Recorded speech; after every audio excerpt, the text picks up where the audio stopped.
pisa ligeiro. Quem não pode com a formiga não assanha o formigueiro. Pisa ligeiro, quem não pode com a formiga não assanha o formigueiro. Pisa ligeiro, quem não pode com a formiga não assanha o formigueiro.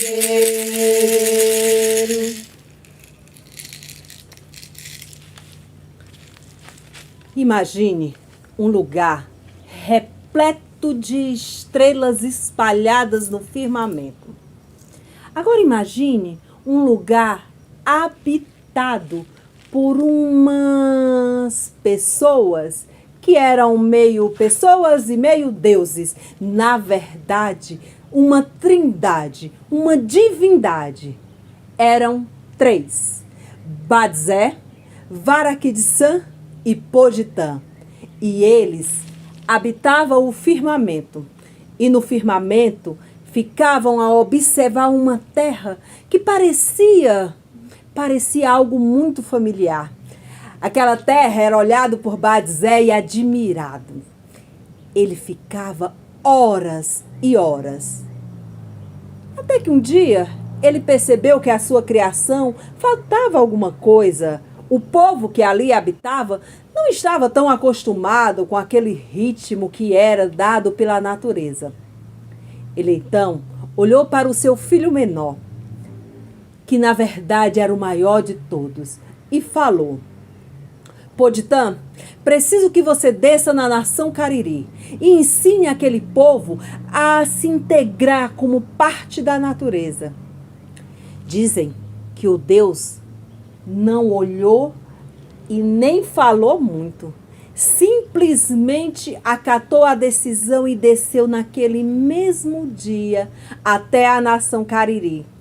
A essa altura, o anel solar vinha rasgando o bucho do céu com toda destreza e abrindo um sol escaldante. E era manhã. E na manhã, ele foi juntando os homens e reparou que ali só existia uma única mulher, a deusa Mãe Suprema Poderosa. Até aí, eu penso que ele meio que não ligou, mas saíram. Saíram e, junto com os homens, foi ensinando cada um a pescar. Foi tempo, porque o tempo que dá toda a solução para tudo fez com que o anel solar chegasse bem no meio do céu. E no meio do céu, quando ele chegou, era meio-dia. Eles então saíram, todos eles, um a um. Se embrenharam nas matas e Poditã foi ensinando a cavar a terra, abrir seus sulcos e plantar tudo que pudesse trazer fartura.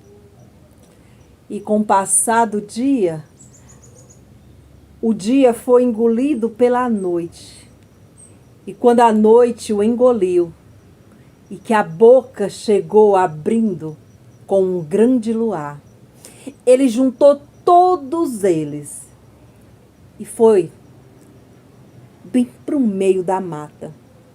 E no meio da mata, caçaram preás, porcos maltês. E assim, cada coisa que era ensinada por Poditã era aprendida por aquele povo. E lá de cima, Badzé vibrava de alegria. E cá embaixo, toda a tribo festejava com uma felicidade que jamais havia experimentado. Ele e ela, natureza e povo, foram se entrelaçando, se juntando e se entendendo que um era parte do outro. Até que um dia, porque tem sempre um dia que as coisas se modificam, foi justamente nesse dia que eles repararam que por ali só tinha uma única mulher. E nesse meio tempo, eles perguntaram a Poditã: Ô Poditã, não sei se você reparou, mas aqui para a terra somente uma mulher Badzé mandou. Eu acho que ele se enganou, porque nós queríamos muitas outras. Dizem que Poditã foi falando tudo o que eles deveriam fazer. E na manhã do dia seguinte, quando a única mulher estava a acariciar os cabelos, eles foram se juntando em meio a uma roda e no meio dela um gritou: mulher, ô mulher, chegue aqui pra gente catar piolho nesses bonitos cabelos. Ela veio chegando, e eles pegaram, abriam os seus cabelos como abriam os sucos da terra. E quando a distração foi pegando a moça, que ela embalada dormiu, eles pegaram um espinho mágico e zás! Cravaram no meio da cabeça dela. E cada um, ensinado pelo ensinamento de Poditã, foram pegando um pedacinho dela, lenhando cada um e enrolando num capucho de algodão daqueles bem branquinhos. E quando todos foram enrolados, foram guardados. Alguns numas locas, outros em rocha, e partiram. Partiram mata adentro, se embrenharam, caçaram e lá passaram o dia inteiro.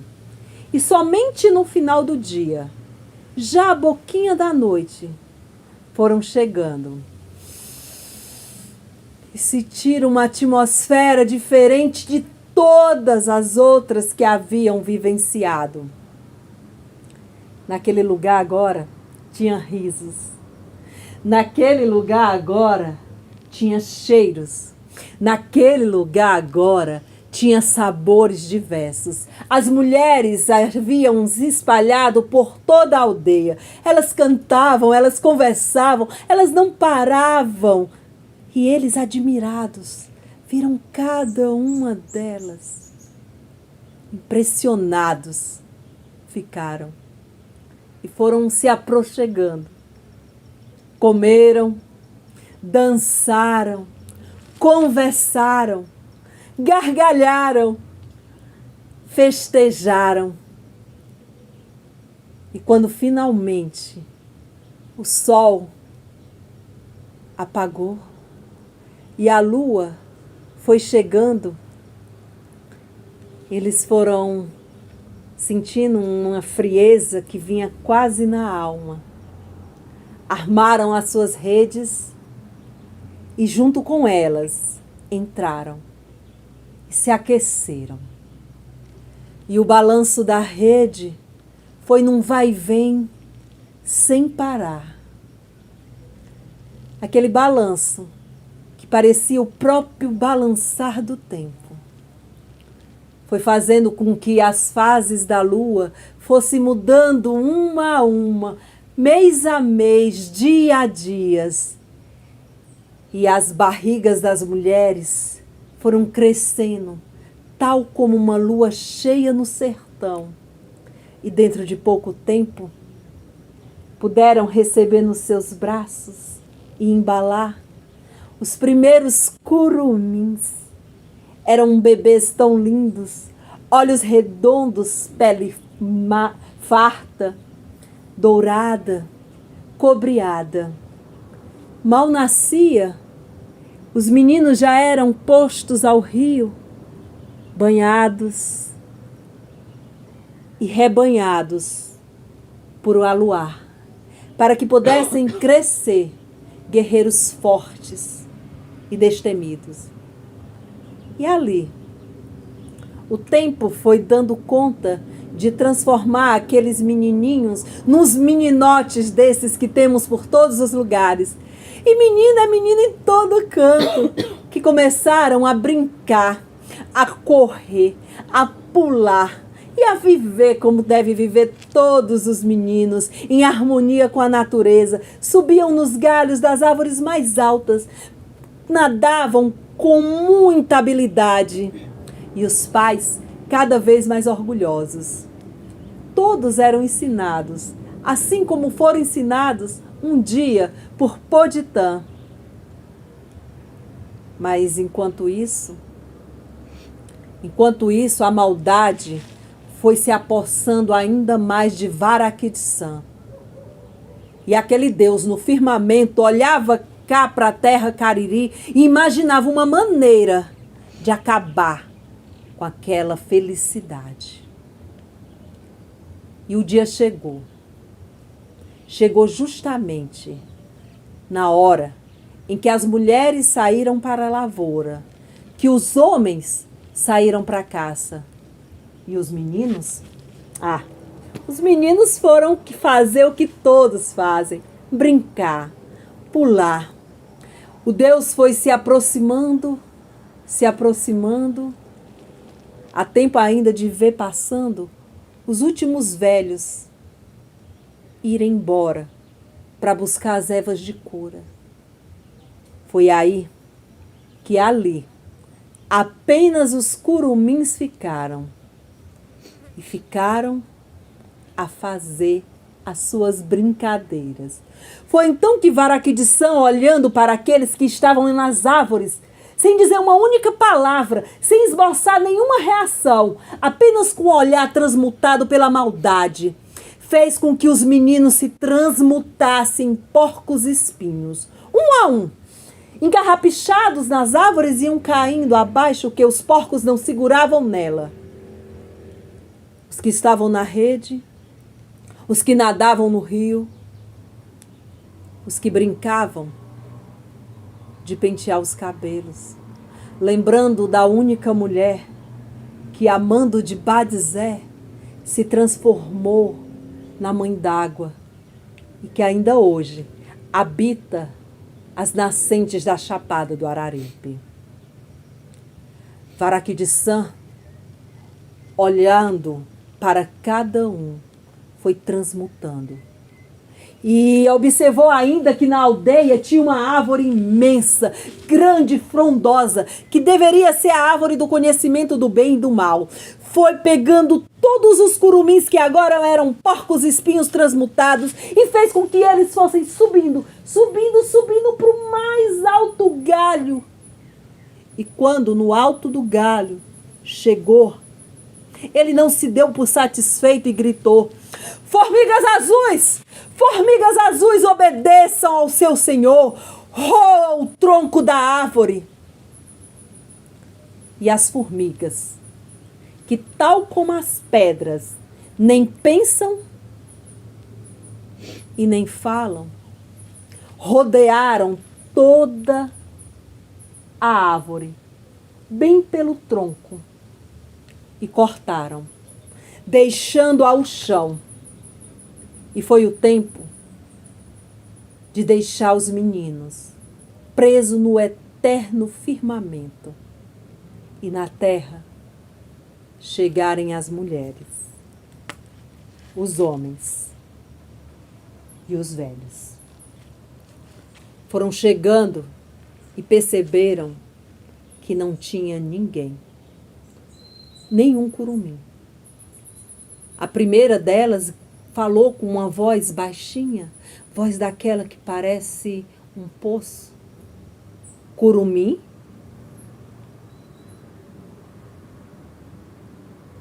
Era um silêncio de cortar o coração. Foi aí que as mulheres começaram a se inquietar, os homens também, os velhos a procurar em todos os lugares, mas nada de curumim. Ninguém dava notícia dele, ninguém havia visto, ninguém. Foi então que as mulheres começaram a se angustiar e começaram a falar mais alto e começaram a buscá-los. Curumim! Nenhuma resposta. E agora elas se sentiam como um animal que perde sua cria e não encontra. E numa voz poderosa, unidas, gritaram em coro: Curumim!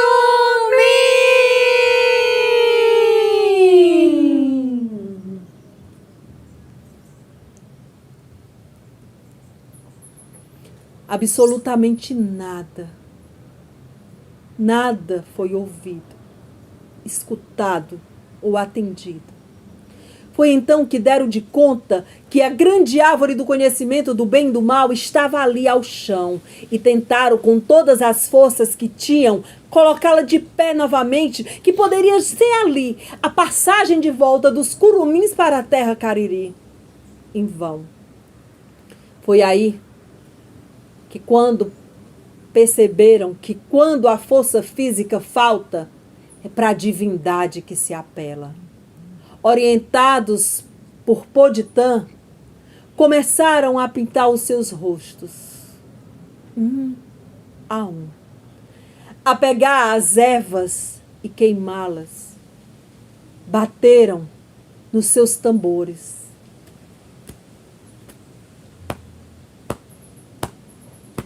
Ecoando um som que foi ouvido no firmamento por Badzé. E quando lá a visita dos encantados chegou, Badzé, satisfeito, fez os desencantados curumins e fez com que cada porco-espinho voltasse a ser curumim. E cá na terra o povo clamava: Badzé, Badzé, devolve pra gente o nosso futuro. Não existe futuro sem existir curumim. Encantado pela visita dos seres, ele construiu um grande escorregador chamado arco-íris e por ali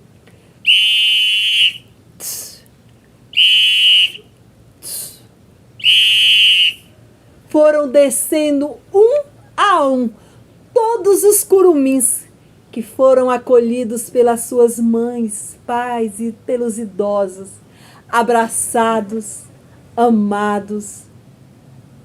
Desde então, desde esse dia, nunca mais ninguém ouviu falar em Varakitsan. Eu mesma nunca ouvi qual foi o seu castigo. Mas sei que até hoje a nação persiste, resiste e luta, porque somente com os curumins é possível ter futuro.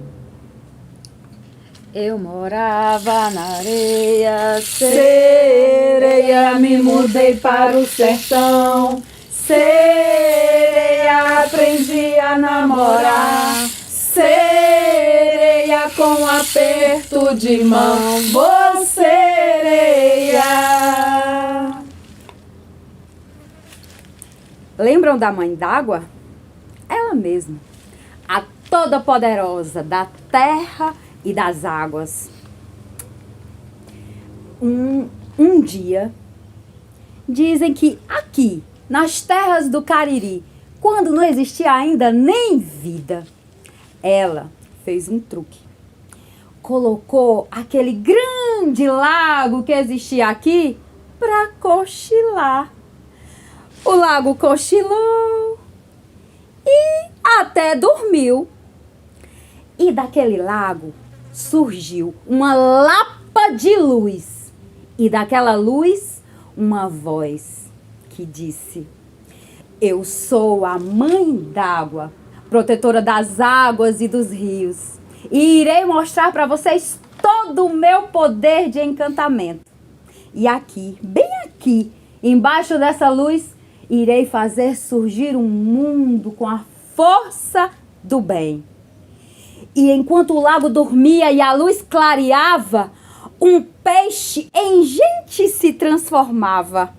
O cari, que pulou da água para a terra e estava meio que atordoado, sem saber onde estava. E que dizia assim: onde estou? Cadê minhas escamas? Estou respirando. E da mata ele ouviu só aquela voz que falou: você é o rei Manacá, que veio aqui para essa terra povoar. E o peixe, que não era peixe, que agora era homem, ficou meio bagunçado e disse: Mas como?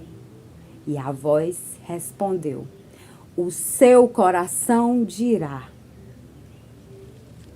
Tempo passou. E lá vem o sol montado no tum-tum da manhã, espalhando pela serra, pela chapada, luz e brilho.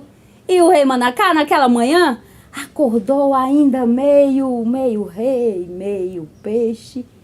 E ele estava preocupado com um sonho que ele tinha tido durante a noite. É que no sonho, a mãe d'água tinha entregue para ele uma semente misteriosa. E ele ficou se perguntando e procurou. E achou embaixo do sovaco a semente.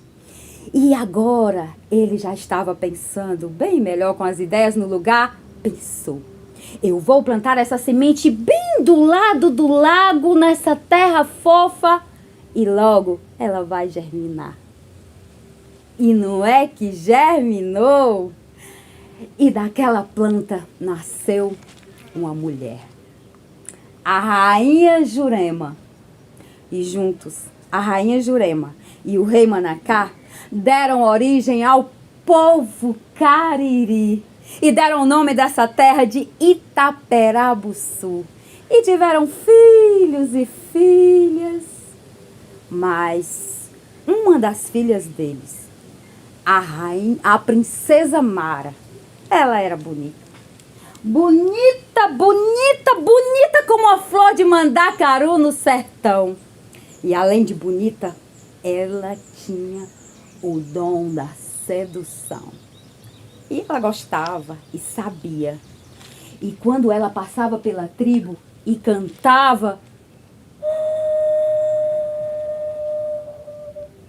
os guerreiros Cariri ficavam tudo aluados e diziam assim: ai, Mara bonita.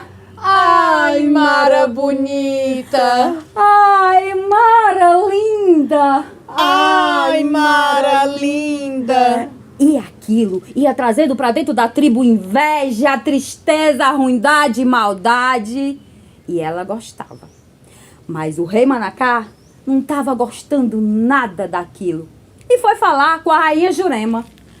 Ô, Jurema, eu tenho que te falar, eu não estou gostando nada do que a nossa filha está trazendo para a nossa tribo. É ruindade, é maldade, é inveja. A rainha só ouvia. E ele continuou: olhe, eu não sei como eu vou te dizer, mas eu terei que sentenciar a nossa filha Mara. E ela vai viver no fundo do lago em forma de serpente. A rainha ficou muito triste e pediu: rei, por favor, não faça isso, ela é nossa filha. Mas o rei saiu, chamando pela princesa: Mara, Mara, ô Mara. E a Mara ouviu: que será que meu pai quer comigo? Oi, pai, estou aqui. Mara, eu não estou gostando nada do que você está trazendo para a nossa tribo. Você está trazendo muita maldade, muita inveja, muita ruindade. Sabe o que a Mara fez? Olhou para o pai dela, para o rei, e disse: ah, meu pai, mas eu não tenho culpa se eu trago comigo a beleza e o dom da sedução. Ah, o rei ficou furioso e nesse momento olhou para a princesa e disse: esse é o seu problema, você só pensa em você. E ali, naquele momento, o rei sentenciou Mara e disse: a partir de hoje você vai morar no fundo do lago e vai ser uma princesa serpente e se chamará Maara. E foi assim que nasceu a princesa serpente, daqui das águas do Cariri. Mas dizem que existem muitas princesas serpentes espalhadas por aí, mundo afora. Vai que você conheça alguma. Meu filho, não é brincadeira. A notícia na ladeira é que a pedra vai desabar. Desde o comecinho dos tempos, Aqui vivia um povo muito feliz que formava a nação Cariri. Viviam da caça, da pesca, faziam vários utensílios domésticos. Em dias de celebrações, pintavam seus corpos com desenhos multicoloridos. Dançavam e seus pés batiam no terreiro, que levantava a poeira, que trazia a força da natureza e dos seus antepassados. A música pulsava no ritmo dos seus corações. As crianças viviam a se banhar nas nascentes transparentes. Brincavam nos terreiros e sob o vale ecoavam as suas risadas. Nesse tempo, o povo vivia em paz e harmonia. Até que um dia os invasores chegaram para tomar nossas riquezas. Mas o valente chefe Quiriri, chefe daquela nação, da nação Cariri, convocou os mais bravos e fortes guerreiros e disse: nós vivemos aqui desde o começo dos tempos. Nós vamos lutar e defender a terra dos nossos antepassados. Vamos colher toda a cera de abelha que houver no vale. Vamos tapar todas as nascentes. E assim foi feita. As nascentes foram todas tapadas. Mas na fonte da batateira capricharam mais ainda, porque é de lá que descia toda a água para o vale. Aqui nessa nascente, além de tapar com cera, nós vamos colocar uma grande pedra. Vamos amarrá-la com a corrente. E embaixo vamos colocar uma baleia. A baleia vai ficar lá, tomando de conta dessa fonte. Mas um dia eu vou voltar. Eu vou quebrar a corrente. A pedra rolará e inundará todo o vale. Quando a água baixar, a nação Cariri voltará a ser feliz como no início dos tempos. Até hoje no Cariri, quando começam os primeiros raios e trovões, os mais velhos pensam que é o valente chefe Quiriri que está voltando para cumprir a sua promessa. Meu filho, não é brincadeira, a notícia na ladeira é que a pedra vai desabar. Meu filho, não é brincadeira, a notícia da ladeira é que a pedra vai desabar. É a pedra da batateira, me arranja uma maneira dos nossos bens se salvar. É a pedra da batateira, nos arranja uma maneira dos nossos trens se salvar. Essa lenda corre desde lá uma era primeira. E uma lenda não morre, espera uma vida inteira. E é sempre promessa igual, igualzinha a essa, na pedra da batateira.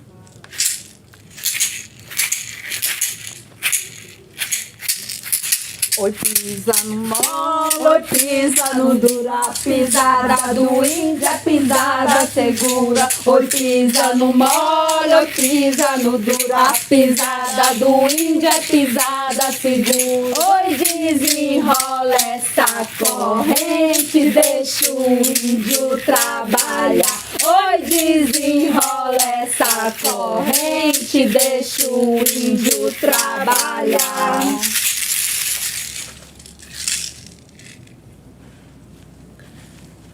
Há muito tempo nos foi dada a sentença de povoar a terra.